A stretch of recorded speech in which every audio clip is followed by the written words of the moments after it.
Greater Works International. Yes, sir. Yeah, pleasant good night to everybody here and the internet audience. Apostle, good night. Yes, sir. I'm seeing here where the gentleman tonight was talking about unforgiveness. Sometimes it's really hard to let go of things that people have done to you in the past. Very hard. Me if you tell you, my brother.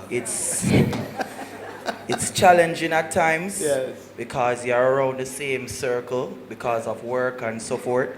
But the pain you go through and the pain you feel, and not saying that things are too difficult for you to deal with, but by seeing the person every day, they talk about you, you knowingly know that they talk about you, they join groups to talk about you, even if you and that person was so close, and it make you have a heavy heart. No say. To be honest, it's very, very, very, very hard at times. How you deal with that on a day-to-day basis? Okay. Remember I was just talking a while ago. It affects us as preachers, you know. Listen, I have to deal with this every single day. When you have a church with thousands of people and people come in your space, some end up at your home, you know, in and out, and say, I will never, oh apostle, I will never. And then, them ever. You know, and then now, that person leave, and then somebody else come in the space and said, listen, that was them, but I will never. And then them do it, and then somebody else comes, I am never. And then they do it. After a while, you're going to say, no more. God, no more. But then somebody else come on with a little lamb face. Why would they do that? I would never do that. Can I call you dad? And then it soothes your heart and you say, oh, all right, this is what I'm not going to do it. And as they jump up in your lap, them bite your hand. Them latch out like a mongrel. And bite you.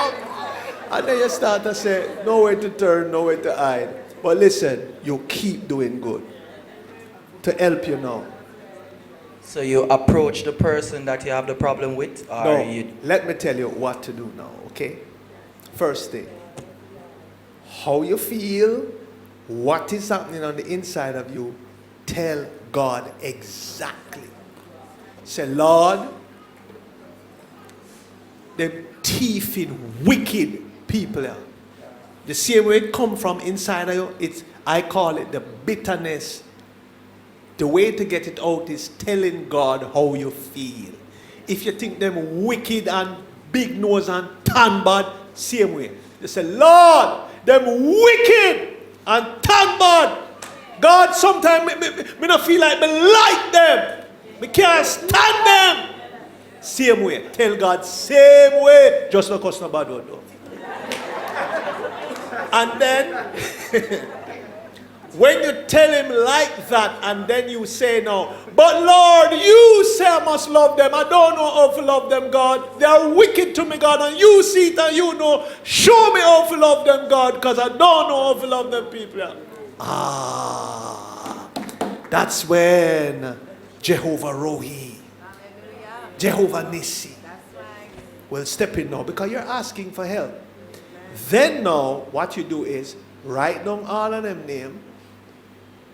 Listen, me go down, you know, because me not say if you go home your man now. You write down them name, right?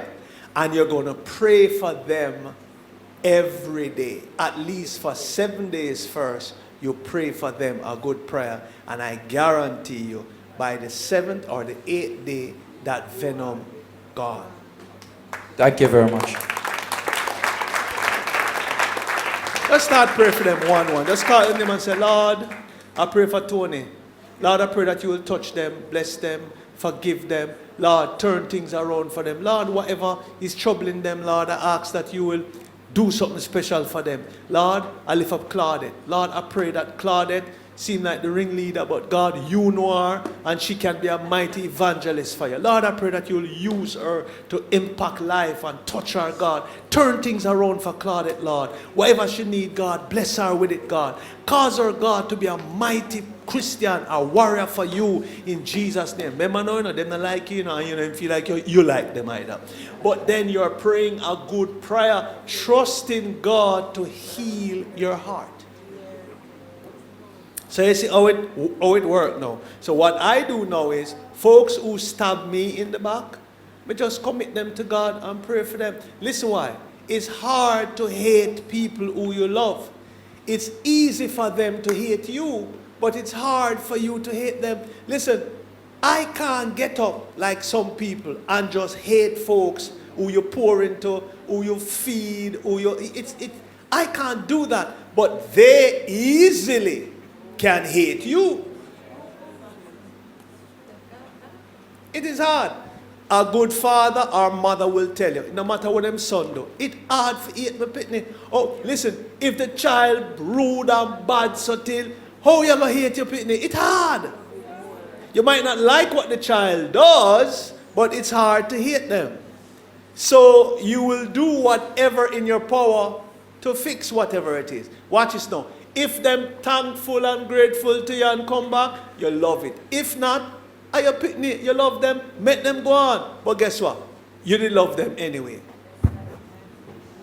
So that's the stance. Whoever they are, whatever it is, once I genuinely poured into them, that doesn't go away. So what? God can increase me and have me going, because listen, it's freedom in me. But guess now, they have the issue because they are eating the source that their blessing came from. It's only going to affect them. And that's no wisdom. You learn that over the years. Love them anyway and keep your blessing. When them hate you, then cut off them blessing.